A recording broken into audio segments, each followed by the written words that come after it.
who don't know English, but she speaks French, and her family's Haitian, and she say even the Haitians know that America caused that earthquake in Haiti. The Haitians know this. And that they were using explosives underwater that caused this earthquake. And all the Haitians know who did it. But yet it's not being publicized. What happened right after the earthquake? The ships were all ready to come in and clean up and do what they needed to do to set their new world order over in Haiti to take the country and put in the people they wanted. Then they tried to hush Wycliffe. They tried to hush him and his foundation. Why? Because they wanted to set up their own fake foundations to rape the country dry with their so-called philanthropy. And Red Cross would come through and have you send millions and millions of dollars to Haiti. Billions of dollars to Haiti, and not a dime went to the people. Then we had another brother that went over into Haiti. Come to find out that the UN, a Japanese faction of the UN, have set base over in Haiti. But I'm going to tell you, the French tried to beat Haiti before. And that's why they left them alone and say, we'll just starve them out.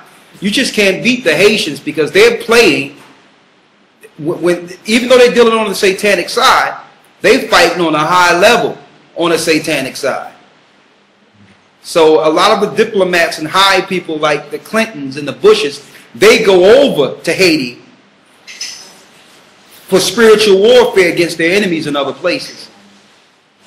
So, you know, I'm not bragging about what the Haitians do, but whatever they're doing it very well. So you'll think twice because you keep messing with these people. Hey, you may drive them to their God, and you're really in trouble. All right, so they're systematically breaking these people down, and they still survive. I mean, the Haitians, they'll go make themselves dirt cakes just to live. So it's not like the Haitians don't know what the world governments are doing. So the question is, why are the world governments doing this? That's the big question. Why do they pose as philanthropists or those that would help others when really their mission is to depopulate and kill and destroy? Why? That's a question that most people can't fathom. And the answer to that question is, it's their religion.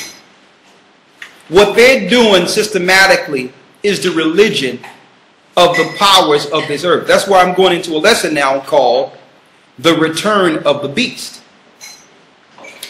The return of the beast is to let you know that Babylon, which is America, the daughter of Babylon rather, the daughter of Babylon is a prop that they built to tear down to give power back to Europe.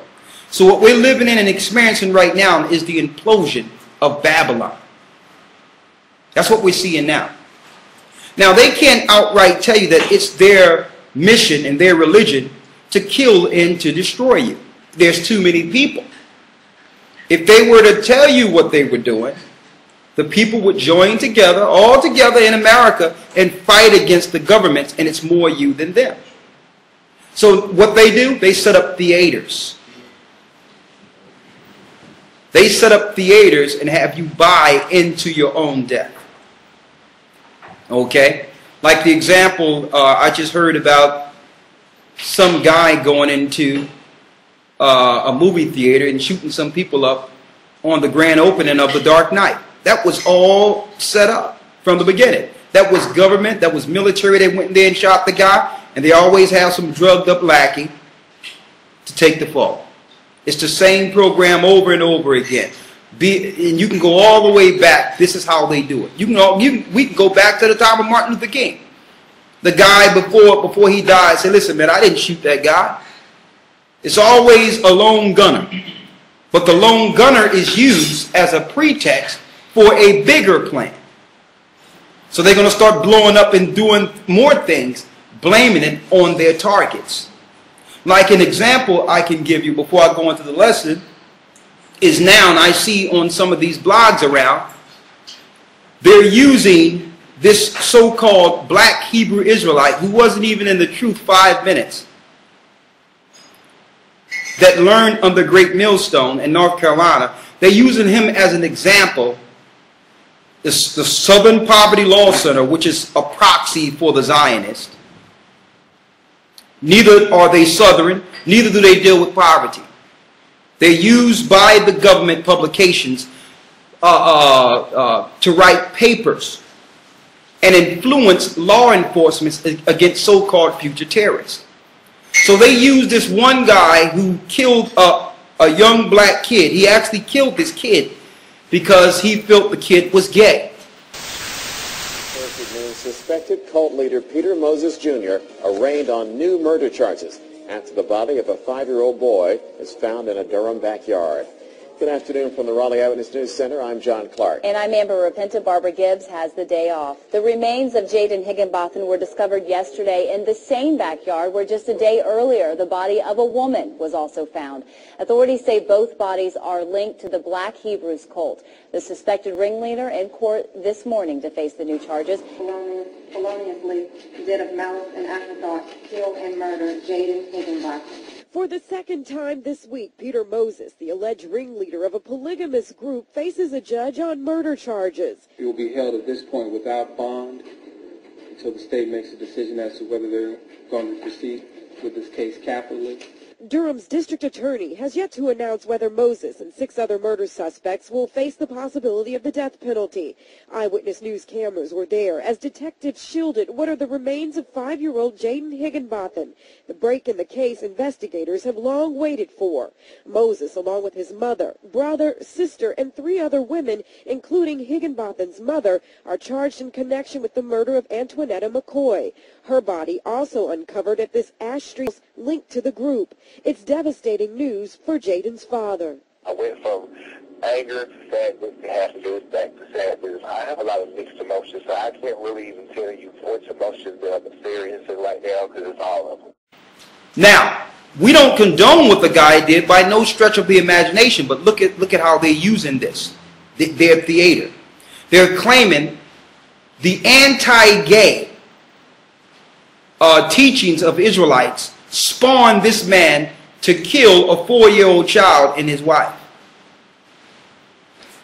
What are they doing? They're demonizing those who are waking up knowing that they're Israel now, and tying it to a guy who was well known to be on psychotropics. And with these psychotropics that you're under, you can be coerced into doing things. And usually when this happens, either the guy get killed or you hear the guy pled guilty and the case gets swept under the rug. Immediately, they have a quick trial and the story goes away, and now here come the narrative to go against the people they're demonizing. Like for instance, and I'm going to show you how a lot of you can fight against this. I mean, you can bring this to the forefront. Just because a person is following a certain religion or background doesn't mean his actions reflect what he believed. There was a Jewish guy last year who chopped up a young boy and threw him in a dumpster. A sad discovery in a dumpster in Brooklyn, New York. Police say they have found remains believed to be those of a little boy who disappeared Monday. Investigators say some of 8-year-old Libby Kletsky's remains were also found in a refrigerator Wednesday. That refrigerator is inside the home of a man now in police custody. The 31-year-old is still being interviewed and has not been arrested. The boy was last seen walking home from a day camp in Brooklyn's Borough Park neighborhood. Police say he was spotted on surveillance video. The man currently in police custody was seen walking near him. Hundreds of people turned out to help look for the boy, searching over 5 square miles. The Hasidic boy was supposed to meet his mother after camp, but never showed up. Ed Donahue, The Associated Press. You don't see us here blaming all Jewish people and saying it's because of their religion. This one guy did this, even though I think it was a satanic ritual that Jewish people do. But you don't see the publications or Southern Poverty Law Center saying, well, watch out for all Jewish people because this Jewish guy just raped and killed a little boy and chopped him up. You don't see that in your publications. When a Christian does something wrong, you don't see them saying, well, he did that because he believed in Christianity. So I'm putting this out there to show you they're going to demonize anyone who bring forth truth, and they're targeting Israelites big time. Because why? That's who we are. Christ was an Israelite. Paul was an Israelite. Peter was an Israelite. And they were all martyred by the Roman government. They were martyred by the Roman government, and nothing have changed. And that leads us to our lesson, the return of the beast. It never changed. The beast just hid itself, so you could not recognize or fight against it. Let's get that in Revelations, where it talks about the beast that was but is not, but yet is. Let's get that in Revelations real quick. It hides itself. Okay, so we're going right into the beast that was but yet is not, but yet is. See, the biggest mystery, and see, this is how Satan operates in this earth. And I think they've dropped that in a lot of movies, like the Devil's Advocate, which is, there was a statement, is the greatest trick Satan have ever played on humanity is to have the world believe he didn't exist. So that's the same line you can examine by looking at the Bible and saying, well, who's Babylon? Who's this big empire that would rule at the end of the earth? It exists, but no one can put their finger on who is it.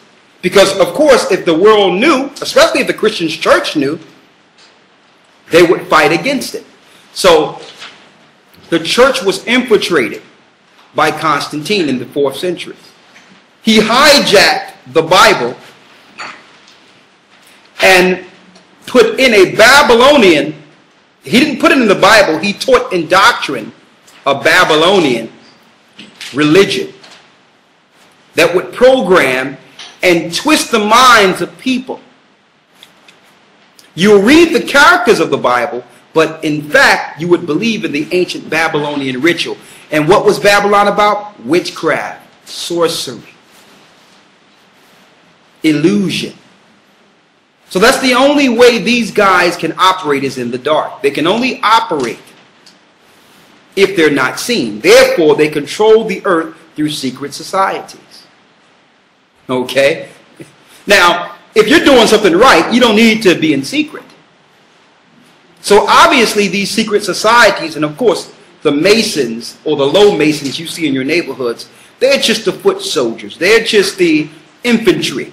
But they're not the brain trust of this. People talk about Jay-Z and all that. I know these guys are sitting on their high heels somewhere in other countries laughing when you point to Jay-Z as a Mason. Jay-Z is nothing but a lapdog. He's nothing but a small guy on a totem pole, a diversion. So you can't see them. This thing is way bigger than some Jay-Z and Beyonce selling their souls to the devil. They're just distractions. We don't even look at none of that little stuff. You need to look directly at the beast. Who are they? What are they? What is their idea? What do they believe? What is their religion? All right? Now, I know this for sure. Whomever is behind this so-called New World Order, and I can name some names, but I'm just going to put it out, just throw it out there, whomever. Whomever is behind that, we know Satan is at the pinnacle. They all see an eye. But whoever is playing in this war that's out there, we know that their peace is death. Because they went over to Iraq to give peace. That's what they told us. But over 1 million Iraqis are dead. So whatever they believe, I know for sure when they say peace, millions die.